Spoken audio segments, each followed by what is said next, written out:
welcome to my channel. I hope you're having a great day. I am pet sitting this week, as you can probably tell by my different surroundings, and in fact, not long as I got into this painting, not long after I got started painting, the doorbell rang and the dogs got very excited about that, so I had to pause the video and then resume where I left off, so please forgive that interruption in this video. Which, by the way, is a 10-minute painting of a giraffe. If you can't tell from this angle, this is a giraffe painting. And my 10-minute watercolor series is all about getting practice in, getting a piece done in a short amount of time to help boost your confidence. It's not about having everything perfect and exact. It's just about having a recognizable subject that you can feel good about when you get done painting it. So it's going to be in real time. You're welcome to follow along. Before I get into the actual tutorial, I did want to mention my website, CoreyFrankCreates.com. It's the best way to connect with me and learn more about kind of who I am and the things I'm interested in. You can sign up for my weekly email newsletter there, and in return you get my free no-brainer watercolor supplies buying guide. It's just a one-page guide with links to products I would recommend based on a variety of budgets, just to help you out, because I know purchasing supplies, especially when you're first getting started, can be kind of overwhelming. So there's that little freebie that you get when you sign up for my newsletter. I also have my online art shop as well as my online courses, which are perfect for when you're ready to really go more in depth with watercolor and just get kind of a more comprehensive package of courses and video. The course has pre-recorded videos. You go through at your own pace. So you can check that all out on CoreyFrankCreates.com. I would love for you to do that. Alrighty, without any further ado, let's go ahead and jump into this painting. Okay, I have my setup here. This is a 6" by 9" sheet of 140-pound cold pressed watercolor paper. Of course, I have my paints, jar of water, and I'm going to be using a couple different round brushes today of the Silver Limited Brush Company Black Velvet line. If you're curious about just general supplies I would recommend, they are linked in the description. Please be aware that as an Amazon associate, I do earn a commission on qualifying purchases, so just be aware of that. But the materials I have listed are ones that I would recommend regardless. And I'm gonna go ahead, I'm gonna try and keep it to 10 minutes today. I've been going over lately when I try to do a 10-minute painting. So I pre-wet my palette with a few drops of water in each paint well, and now I'm gonna start my timer, 10 minutes, and get started. Now, I'm gonna actually start with doing a little bit of a sort of blocking in of the general shape of the giraffe, just because I know that there's kind of a light background to the skin color, so I'm just gonna kind of lightly block that in, and I'm using very fantastical colors with this. Obviously, pink is not normally a color you would see on a giraffe unless you have some crazy sunsets happening. Okay, sorry about that. So the doorbell rang, and of course the dogs I'm staying with went wild when that happened. So I'm back now. I don't know exactly where my timer left off, but I'm resetting it for about like 9 minutes, 40 seconds. And so I'll go ahead and press start, and I'm gonna get back into this. So as I was saying, I'm just wanting to kind of block in color, some general color to get the shape of this giraffe. Maybe a little darker than that. I don't want it too dark. I want it to be fairly light, and that's gonna give me the sort of general shape. If you heard that, I'm not sure if it'll come through on the recording, but that was one of the dogs plopping herself under the table. It was very cute. All right, so just the shape of the face. There we go. I have very watered down paint here. It's a very light wash. And I believe this is a combination of quinacridone rose as well as a little bit of dioxazine purple added to it. It was already pre-mixed on my palette. So a very light pinky purple. And I'm gonna be using very fantastical colors with this painting.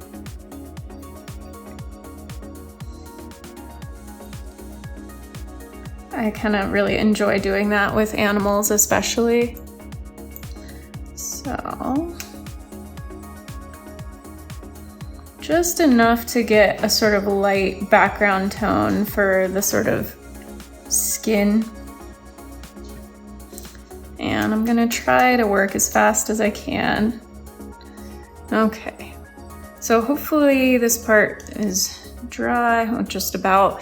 I want this to dry fairly quickly, which is why it's fairly watered down as well.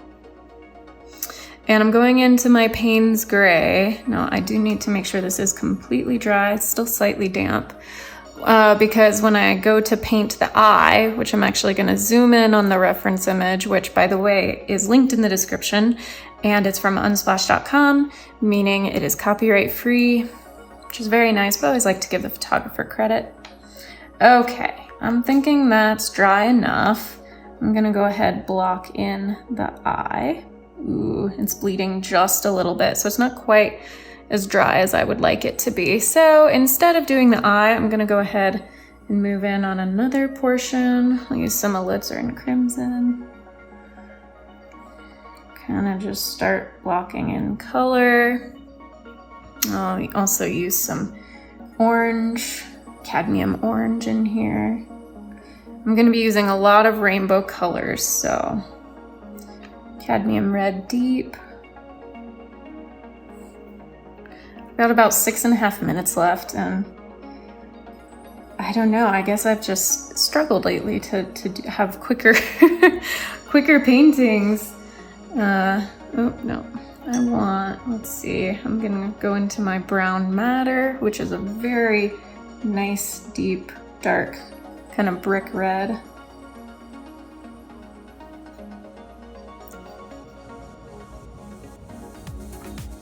For the underside of the lip.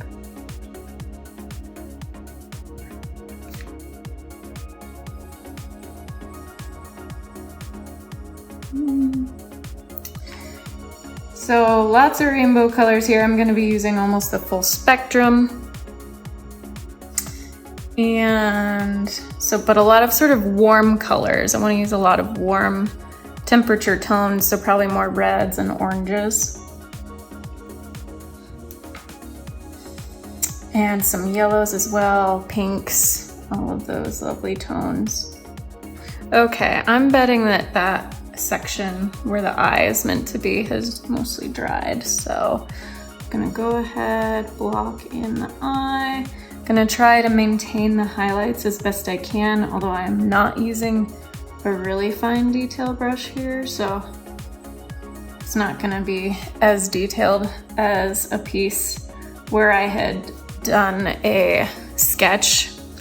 When I do these 10-minute paintings, it's just meant to be something quick and simple without worrying too much about proportion or exactitude, really. So I tend to not have my pencil drawings down.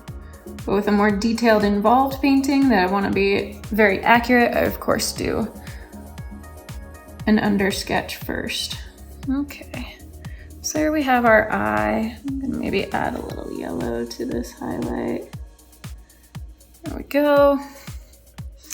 Okay, and I had zoomed in on the image to see the detail of the eye. Oh shoot, but there we go.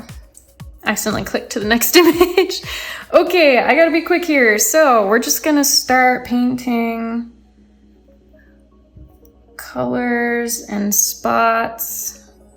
That was cadmium red deep. This is cadmium red light.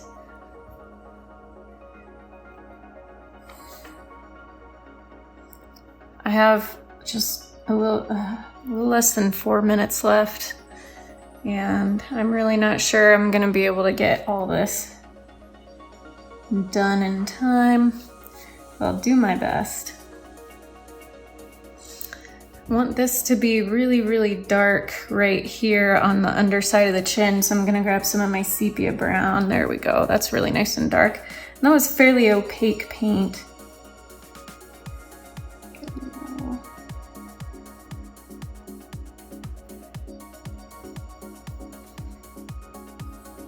Whenever I want to smooth paint out, I rinse my brush, blot the excess water on my towel, and then kind of go back over and soften the edges.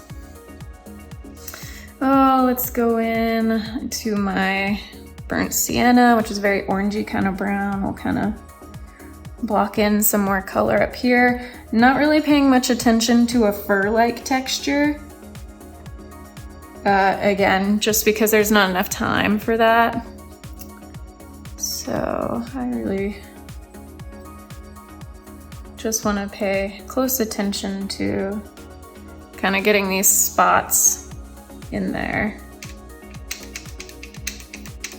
This is Permanent Rose. So again, more of that pink color. You can see I'm being very quick with it. Not about the precision, but trying to get as much of the value as possible. The light and dark helps kind of add to it looking somewhat realistic. I've got exactly 2 minutes left. Whew, it goes so quickly, y'all. More burnt sienna, that was too dark.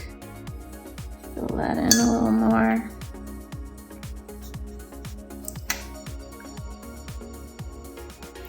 Okay, I want to really I'll go back to my brown matter. These are kind of the horns up here. My sepia brown. They're fairly dark, so we'll get that. And then back into the burnt sienna, I'm gonna outline the tip of this ear. Smooth the edges out.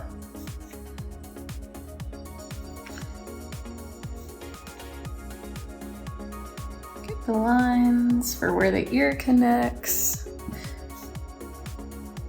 Would normally spend a lot more time on shading, but there's just not the time for that. So, because we have less than a minute left.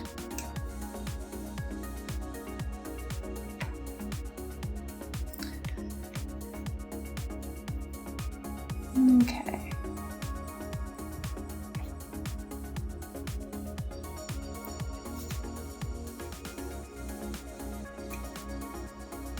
Yellow. Okay, with 30 seconds, let's see if I can get nice big dots on the neck here. You get the idea. At least the shape or the figure is recognizable. I have only less than 10 seconds left. So, as predicted, this is not 100% done in 10 minutes. I am gonna go, that was the timer right there. You can't hear it because I silenced the sound on my computer so that if there were any other notifications came in, they wouldn't be a distracting noise. But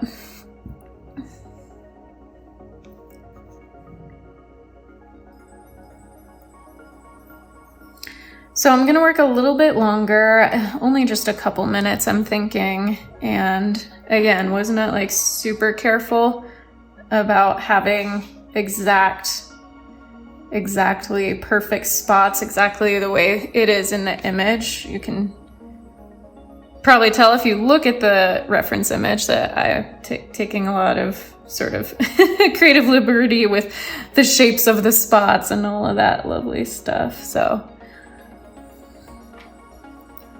Okay, I'm gonna do a final kind of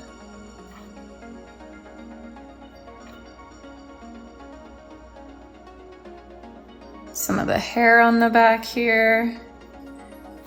That will help make it look a little more realistic, and then I'm gonna slowly kind of fade as I go towards the bottom. Add a little more shadowing here, dots here. All right, so there we have it, mostly giraffe here. And this is sometimes the most controversial part Some people have very strong opinions about splatter like this. They're like, oh, why do you do that? It ruins it. And then other people really like it. I personally like it because I think it's whimsical and it helps fill up some of the white space, especially with a sort of more simple painting like this. I know it's not to everybody's taste though, so it's not your thing, it's not your thing, that's okay. Ta-da! All right, and finally, I'm gonna switch to my detail brush here. Probably could have done that for the eye, but I was trying to just be as quick as I could. So I used the size 8, this is a size 2. So there you go. Size 8, size 2. And I'll just add my signature. Whoops, it's a little too dry of a brush. Started to flay apart. Ugh. Normally, there we go.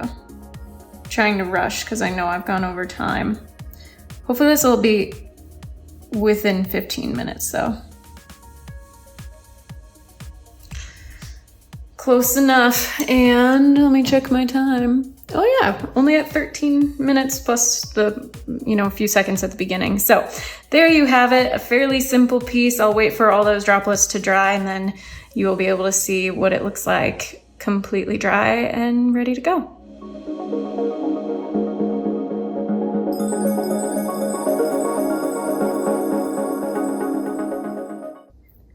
Thank you so much for watching. I hope you enjoyed that video. If you did, please give it a thumbs up. Go ahead and subscribe to my channel if you haven't already. I'd really appreciate it. Until my next one, be kind to yourself, be kind to others, God bless, and I will see you soon.